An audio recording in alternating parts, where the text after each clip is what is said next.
Episode की शुरुआत में हमारे मेन कैरेक्टर अकीरा को दिखाते हैं, जिसे गेम खेलने का बहुत ही ज़्यादा शौक होता है और वो अभी भी अपने घर में बैठकर गेम खेल रहा होता है। और जैसे ही वो जीतने वाला होता है उसका अपोनेंट भाग जाता है, जिससे उसे ज़्यादा कुछ फ़र्क नहीं पड़ता है क्योंकि ये बहुत बार उसके साथ हो चुका है। जब भी वो जीतने वाला होता है उसका अपोनेंट निकल लेता है।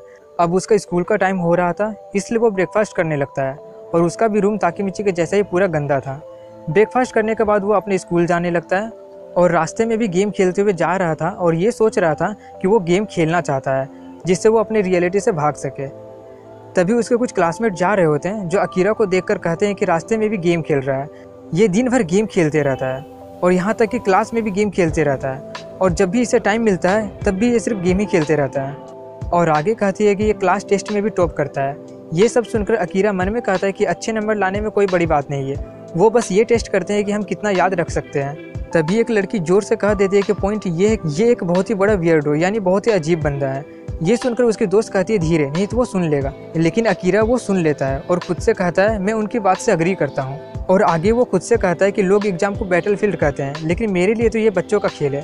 तभी वहाँ एक ब्लैक कलर का कार आकर रुकता है जिसमें से एक मम्मी लाइक बंदा निकलता है और उसी के सामने एक वाइट ट्रक आकर खड़ा हो जाता है जिसे वो मम्मी लाइक बंदा एक पंच मारकर ही फेंक देता है, जिसे देखकर किसी को कुछ समझ नहीं आ रहा था कि अभी अभी क्या हुआ।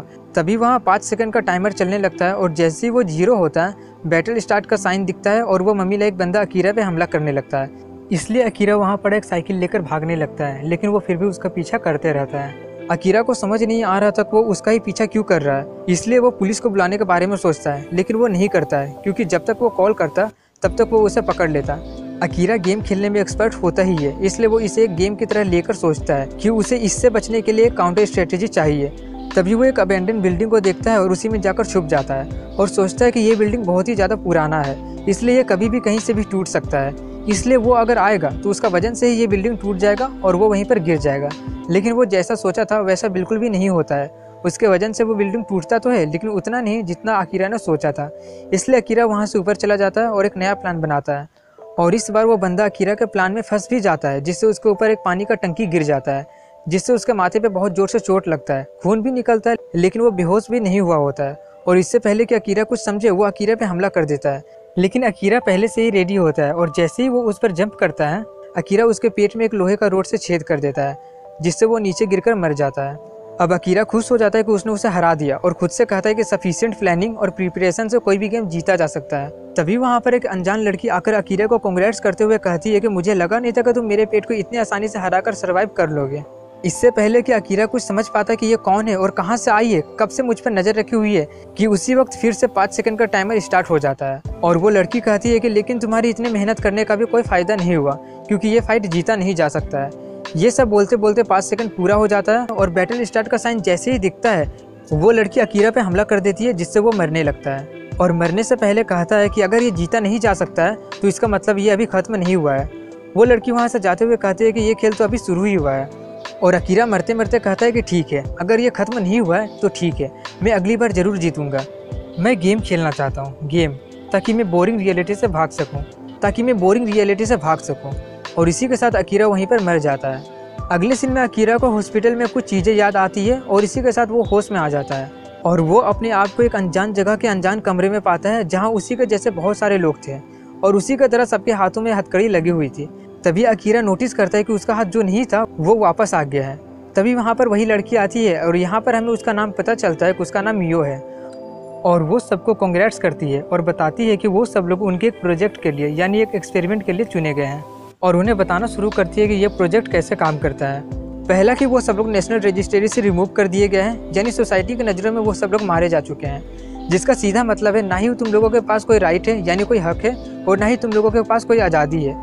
अब तुम लोगों को सिर्फ हमारा ही ऑर्डर मारना पड़ेगा। और वो दूसरा रूल बताने ही वाली थी कि तभी एक बंदा कहता है ये सब जो तुम ड्रामा कर रही हो ना उससे खत्म करो, मैं अब बहुत ज़्यादा पक चुका हूँ। इसलिए मियो अपने हाथ को कैनन में बदलकर उससे सबके सामने ही मार देती है, जिससे सब लोग डर जाते हैं और वहाँ से भागने लगते हैं, लेकिन इसका भी कोई फ़ायदा नहीं होता है। अब मियो उन लोगों को दूसरा बात बताती है कि जैसा कि अभी तुमने देखा कि मेरे पास अपने हाथ को कैनन में बदलने का पावर है, हमने तुम सभी लोगों से तुम्हारा सब कुछ छीन लिया है, लेकिन बदले में तुम लोगों को ऐसी एबिलिटी दिया गया है, तो इसलिए तुम इसे ऐसे यूज करो जिससे हम अपने प्रोग्राम जिसे हम चला रहे हैं उसमें हमें सक्सेस मिल सके। लेकिन अगर कोई नहीं कर पाया तो उसका खेल वहीं पर ख़त्म कर दिया जाएगा, इसलिए इसे सीरियसली लो। अब वो उन्हें प्रोग्राम का रूल बताती है कि वो लोग जो हथकड़ी पहने हुए हैं उसमें अगर रेड लाइट जल रहा है तो उनका मूवमेंट रिस्ट्रिक्ट रहेगा और उन्हें जो एबिलिटी दिया गया है वो लोग यूज नहीं कर पाएंगे। लेकिन अगर रेड लाइट ग्रीन लाइट में बदल जाता है तो इसका मतलब वो हथकड़ी 5 सेकंड में खुल जाएगा और वो लोग अपनी एबिलिटी का इस्तेमाल कर पाएंगे। और अगर कोई किसी को चोट पहुंचा देता है या जान से भी मार देता है तो उसे कोई सजा नहीं मिलेगी। उन्हें वो एबिलिटी दूसरे को चोट पहुंचाने के लिए ही दिया गया है। अब यही था रूल जो उन्हें बताने के बाद वो सबसे डाउट पूछती है और वो रिंगो तातारा नाम की लड़की जो कि क्लास मॉनिटर होती है, से पूछती है कि क्या हुआ, तुम कोई डाउट नहीं पूछने वाली हो जैसे हमेशा क्लास में पूछते रहती हो। लेकिन वो कुछ नहीं पूछती है। तभी वो मडोका किरीसाकी नाम के एक बंदे से जो कि डेलिक्वेंट होता है यानी लड़ाई झगड़ा करने वाले बंदे से कहती है कि तुम्हें स्कूल बिल्कुल भी पसंद नहीं है और ये भी तुम्हें बिल्कुल स्कूल के लेक्चर जैसा ही लग रहा होगा जिससे तुम बहुत ही ज़्यादा स्ट्रगल कर रहे हो। वो आगे कहती है कि मुझे सबके बारे में सब कुछ पता है, इसलिए शर्माओ मत, जो पूछना है तुम पूछ सकते हो। ये सुनकर एक बंदा पूछता है कि तुम लोग कौन हो, ये कौन सी जगह है और ये सब क्यों कर रही हो तुम, जिससे मियो खुश हो जाती है कि चलो किसी ने कुछ तो पूछा। लेकिन अनफॉर्चुनेटली मियो उनमें से किसी का भी जवाब नहीं दे सकती है। इसलिए वो बंदा जिसका नाम शिन कुमागिरी होता है दूसरा सवाल पूछता है कि तुम्हारे पास इस तरह का पावर होने के बावजूद भी तुमने उस बंदे को मार क्यों दिया, तुम चाहती तो उसे डरा धमकाकर चुप करवा सकती थी। इसका जवाब मियो देते हुए कहती है कि मैं तुम्हारे बारे में भी सब कुछ जानती हूँ, तुम एक बहुत ही अच्छे इंसान हो, लेकिन मैंने उसे मार दिया क्योंकि मैं एक बुरी इंसान हूँ। तभी यूरी अमागा के नाम की लड़की पूछती है कि तुम लोगों ने हमें ही क्यों चुना, तुम्हारा हम लोगों को ही चुनने का क्राइटेरिया क्या है। जिसका जवाब मियो देते हुए कहती है कि कोई क्राइटेरिया नहीं था, उसने सबको लॉटरी सिस्टम से चुना है। तभी वहाँ एक यांग नाम की लड़की आती है जो कहती है कि अब टाइम हो गया है और अभी से कुछ देर बाद उनका पहला बैटल प्रोग्राम 1-on-1 शुरू होगा। अब वो उन्हें उन सबको उनके कमरे में भेज देती है।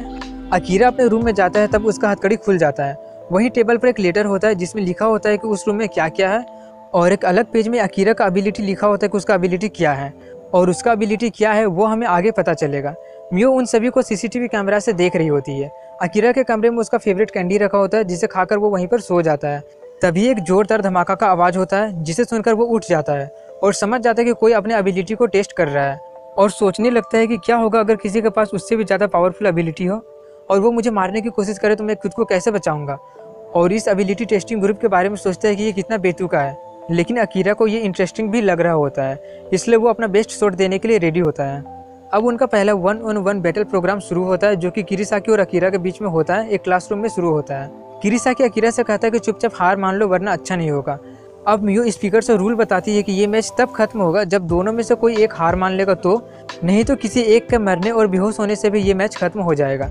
अब उनका हथकड़ी का लाइट ग्रीन हो जाता है जिसका मतलब है 5 सेकंड में वो लोग अपना एबिलिटी यूज कर पाएंगे और बैटल स्टार्ट हो जाता है। और जैसे ही बैटल स्टार्ट होता है किरीसाकी जो लकड़ी अपने हाथ में लिया होता है वो तलवार में बदल जाता है और वो अकीरा पे हमला करने लगता है और उसके रास्ते में जितने भी बेंच टेबल आ रहा था वो सबको काट दे रहा था।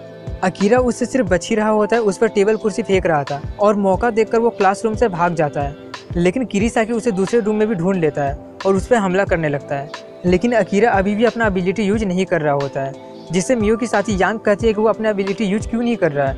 मियो कहते हैं क्योंकि अभी टाइम नहीं आया है। और किरीसाकी भी अकीरा का मजाक उड़ाते हुए कहता है कि लगता है तुम्हें कोई अच्छा फाइटिंग एबिलिटी नहीं मिला है, इसलिए तुम अपना एबिलिटी इस्तेमाल नहीं कर रहे हो। अकीरा कहता है नहीं, तुम गलत हो, मैं अपना एबिलिटी यूज करने से हिचकिचा रहा हूँ क्योंकि ये बहुत ही खतरनाक है। लेकिन अकीरा के बातों से किरीसाकी को कोई फर्क नहीं पड़ता है और कहता है कि हार मान लो नहीं तो मैं तुम्हें मार दूंगा। ये बोलकर वो उस पर हमला करने बढ़ता है और तभी अकीरा बताता है कि उसका एबिलिटी हाथ को कैनन में बदलने का है। यह एबिलिटी तुमने पहले भी देखा है ना। ये सुनकर किरीसाकी मियो के बारे में सोचता है जब उसने अपना हाथ कैनन में बदली थी और तभी अकीरा अपना एबिलिटी बताता है कि उसका एबिलिटी है अपने हाथ को कैनन में बदलने का। ये बोलकर वो अपने हाथ को कैनन में बदलकर उस पर हमला कर देता है, जिससे उसे बहुत ही ज़्यादा चोट आ जाती है और जैसे ही उसका तलवार उसके हाथ से दूर हो जाता है वो वापस लकड़ी का बन जाता है। अब अकीरा कहता है कि सरेंडर कर दो, नहीं तो मुझे ना चाहते हुए भी तुम पर हमला करना होगा। इसलिए किरीसाकी सरेंडर कर देता है और विनर होता है अकीरा शिरोया नागी। मियो कहती है मैंने कहा था ना ये बैटल देखने लायक होगा। यांग कहती है अगर उसके पास इतना पावरफुल एबिलिटी था ही तो उसने इतना इंतजार क्यों किया, स्टार्ट में ही इसका इस्तेमाल करके वो उसे हरा सकता था। इसके जवाब में मियो कहती है इसका मतलब तुमने भी ये मान ही लिया कि हाथ को कैनन में बदलना ही उसका एबिलिटी है। यांग कहती है मैंने अपनी इन्हीं आंखों से देखा है उसे यूज करते हुए। मियो कहती है नहीं, वो बस एक इल्यूजन था जो अकीरा ने बनाया था। अब हमें यहाँ पता चलता है कि अकीरा का एबिलिटी होता है कि जो भी उसका ओपोनेंट सोचेगा वही उसका एबिलिटी है।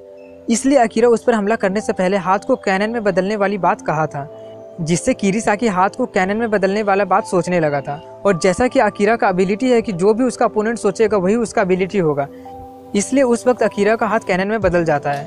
अकीरा इसका इस्तेमाल स्टार्ट में नहीं किया होता है क्योंकि वो पहले सिचुएशन को ऐसा बना रहा था ताकि वो अपना एबिलिटी यूज कर पाए।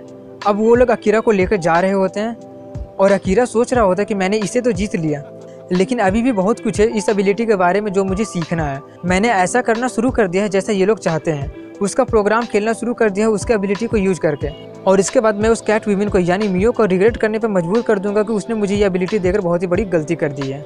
यही थी वीडियो। अगर पसंद आया हो तो लाइक करें, नहीं पसंद आया हो तो कमेंट करें। ऐसी और भी वीडियो देखने के लिए हमारे चैनल को जरूर सब्सक्राइब करें।